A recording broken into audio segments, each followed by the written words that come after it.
Frequencies are very important in biology, and I don't think they get enough credit for our understanding of health and healing and well-being.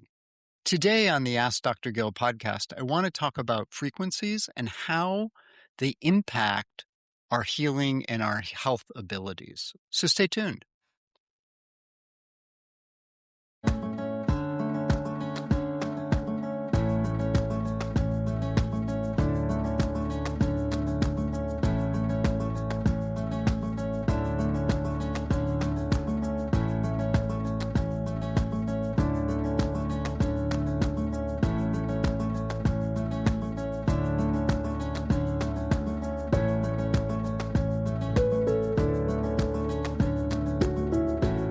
Hello and welcome to Ask Dr. Gill. I am your host, Dr. Gil Winkelman. And today on the podcast, I want to talk about the importance of frequencies. And I think that there is a lot of misunderstandings around this and really not enough attention given to this concept. Because I think that when people hear frequency, they don't necessarily know what it means. And I'm hoping that I can bridge the gap some in terms of understanding what is measurable in biology and what is more subtle. But I think that the subtle energies are important as well. So first off, let's talk about what frequency is. And in terms of physics, we talk about how things will vibrate at a certain rate. And this includes atoms and cells and organs. And because of the way things vibrate, there is sometimes a dissonance or a coherence that can happen in the frequencies. And those states are going to be able to determine whether someone is diseased or something is diseased or whether it's healthy. Now, in biology, we see frequencies in terms of various things. Our heart, for example, the EKG, brainwaves, EEGs, those have different frequencies. Those have definitions, but they're based on the speed of the wavelengths that are happening. And our heart has a gigantic electromagnetic field that's generated by the frequency. In fact, the heart's electromagnetic field is much bigger than the brain's by a long shot.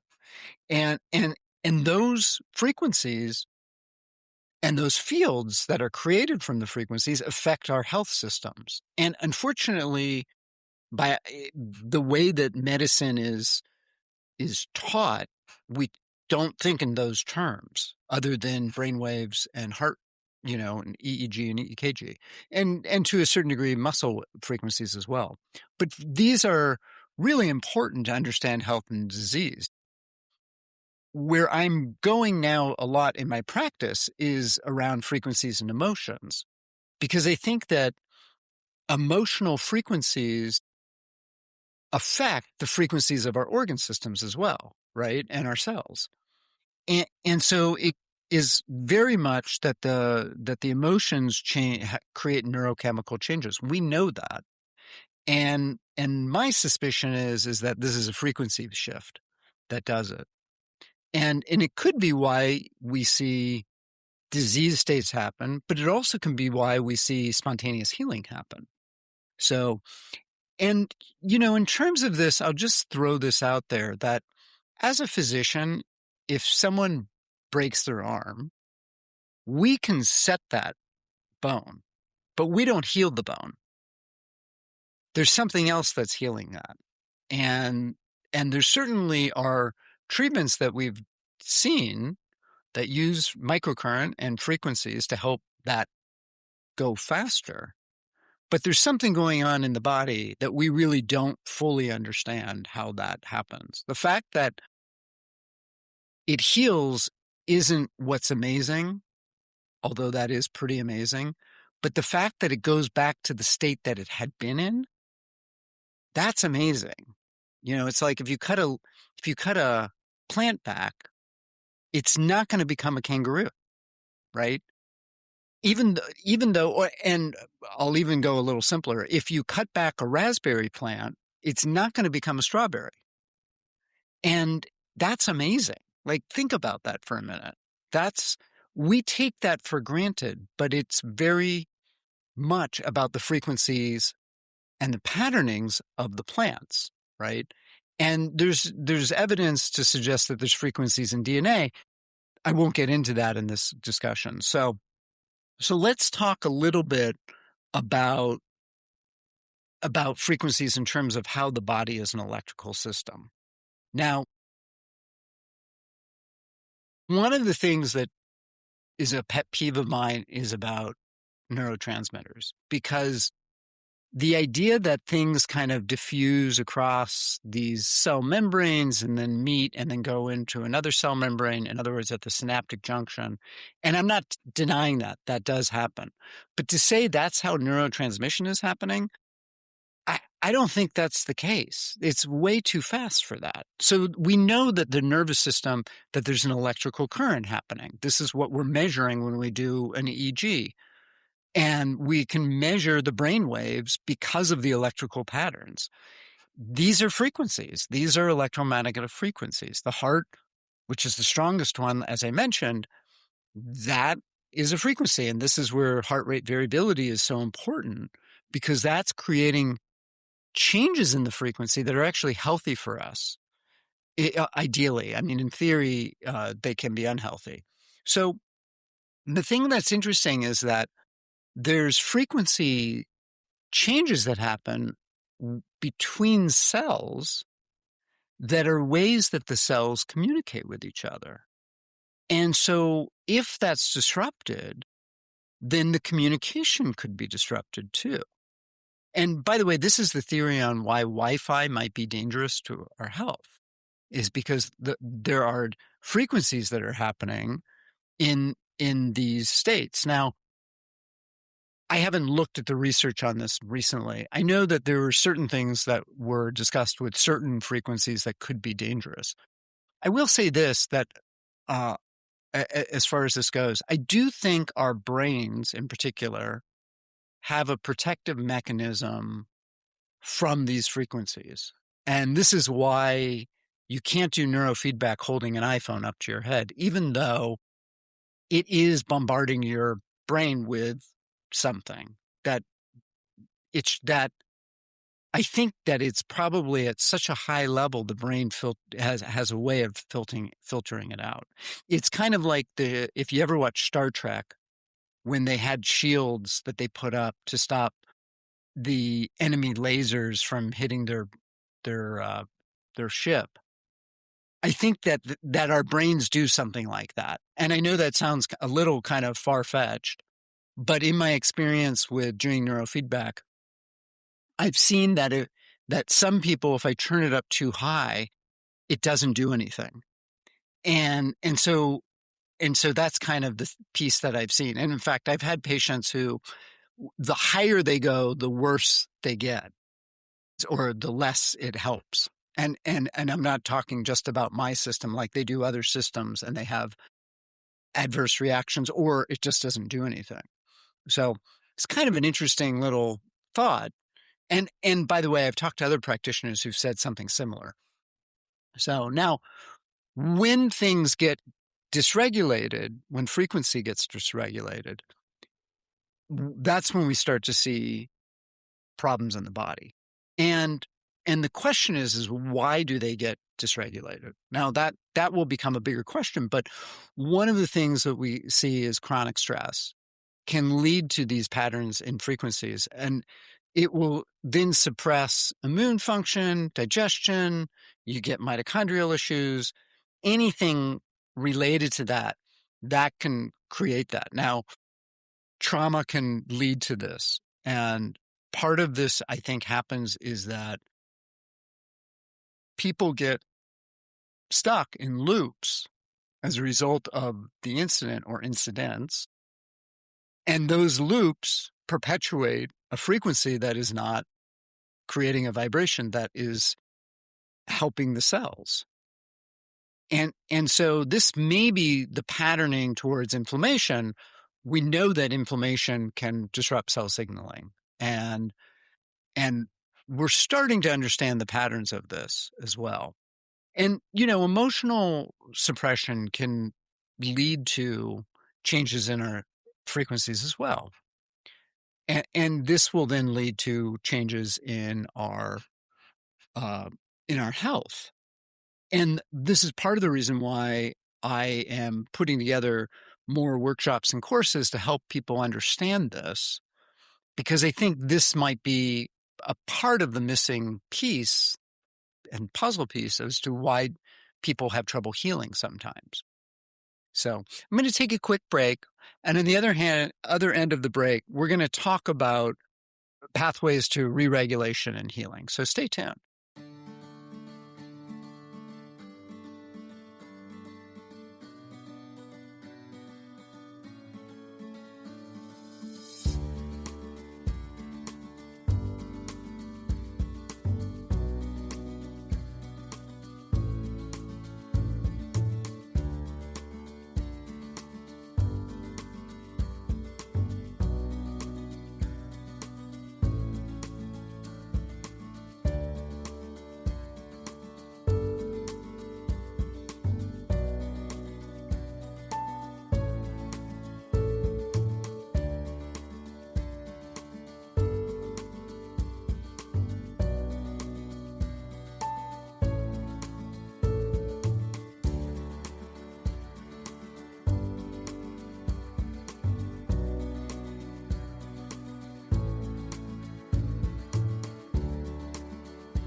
Hello and welcome back. I'm Dr. Gil Winkelman, your host of Ask Dr. Gil. And before we jump back into frequencies, I just want to remind you that if you have any questions or comments, please feel free to send me an email to info at askdrgil.com.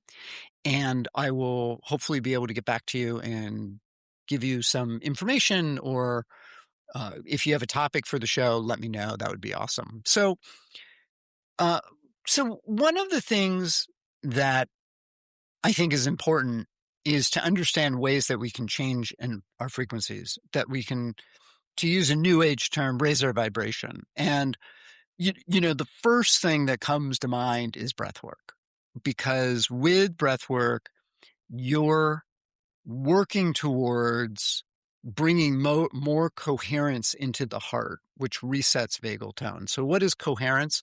Coherence is a term, I actually think it was someone from the Institute of Heart Math that came up with it, Roland McCready. And the idea is that coherence is an emotional state where the heart and the breath are moving in sync. And what can happen to people is, just as a quick example, if you inhale, so you're inhaling, but you feel your stomach go in instead of out, that's an incoherent breath and lung movement or diaphragm movement. So when you inhale, you want to expand your lungs, and when you exhale, you want to contract your lungs. And when you inhale, your heart should be beating a little faster, and when you exhale, it should be slowing down. That's coherence. And when you're in that state, then what happens is that your system begins to relax. It increases vagal tone, and we've seen this. And what can happen is that all kinds of things in the body can shift as a result of that. So that's one of the things. And I think the breath work is important also because it's going to shift carbon dioxide and oxygen balance. Next thing is meditation and or visualization. These things also help calm the body. And it's not just the breath. It's it's it's the detachment of your focus on particular thoughts, right? It's allowing the diffuseness. It's not that meditation, it's not about not thinking. It's about letting go of the attachment to the thoughts that are going by. That's meditation in a nutshell, at least in Vipassana. There are other meditations. With visualization, you might increase coherence, and that will reduce the stress chemistry. So, for example, you could put your hands over your heart and imagine light filling it as you're doing the breath. And that does have an impact that's different than just doing the breath. There's definitely somatic practices that people do, myofascial work, yoga, qigong, anything where you're moving the body or you're kind of shaking things off.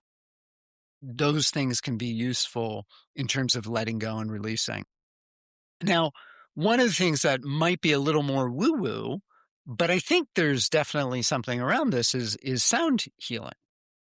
Chanting, sound baths, tuning forks, rhythmic entertainment. So like ecstatic dance, something where you're able to move in a frequency or something where the frequencies are being moved on you, as an example. It's interesting that if you hit a tuning fork and you bring another tuning fork with the same resonance together, it will start vibrating.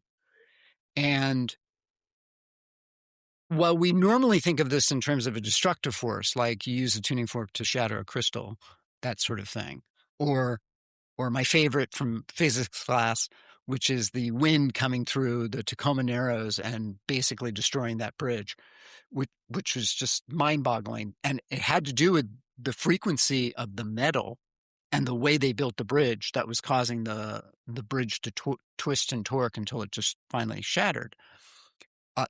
These are real, right? I mean, these are definitely real. But these same frequencies that are causing that change can also heal us, or not the same frequencies, but similar types of frequencies. And I think that is an important piece to recognize. And so that's why when people say, oh, I went to a sound bath or, I chanted or whatever it is, I don't discount it because it probably is doing something and helping them. Neurofeedback, I've talked about this a lot on the show.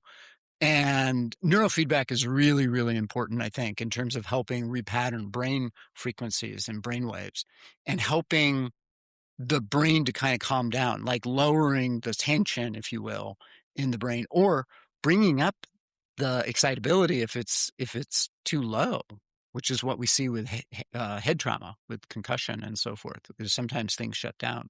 Now, a little more squishy is emotional states as frequencies. But I do think that there is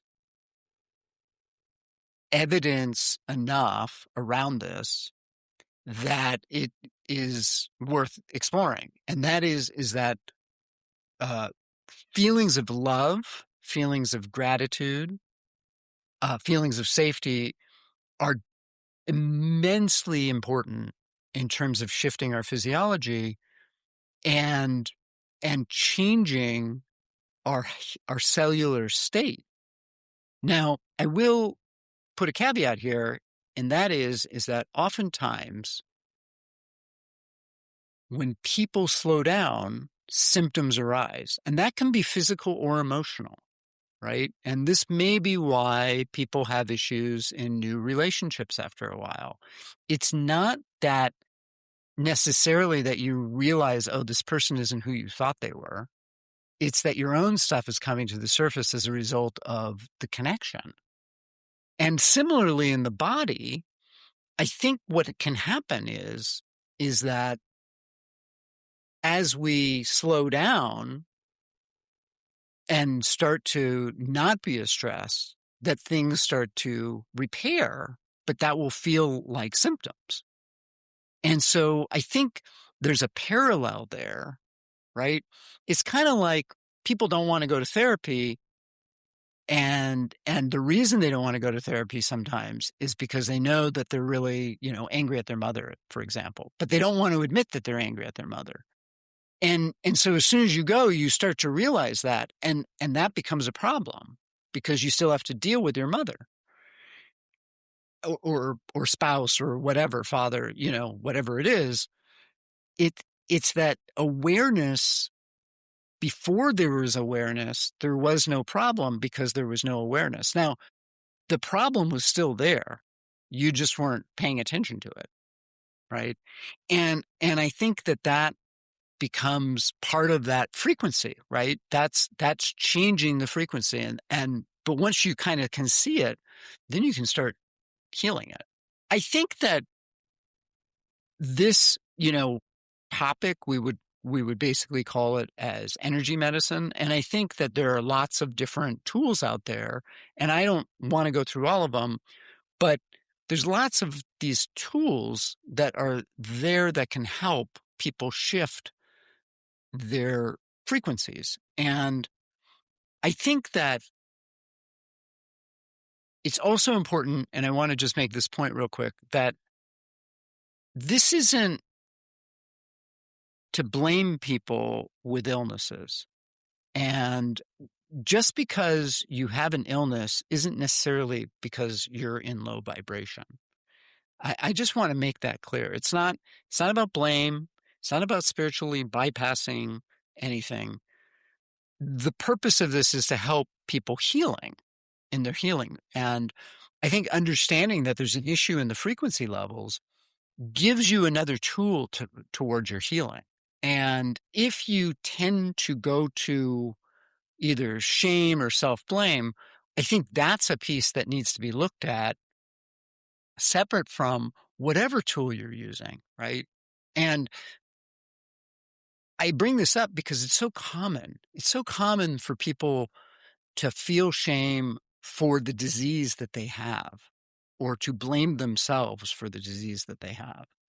And again, and I said this on other podcasts, this isn't about blame. This is about helping you feel empowered in terms of shifting your attitude around what the situation is. So just a few things that you can do, before we wrap up. Breathing, like I said, doing the coherent breath work, working on a gratitude practice. I think that's a really important thing to kind of cultivate. And maybe after that, spending 5 minutes in silence a day, minimum. Getting outside, walking barefoot. We've talked about this on the show in terms of grounding.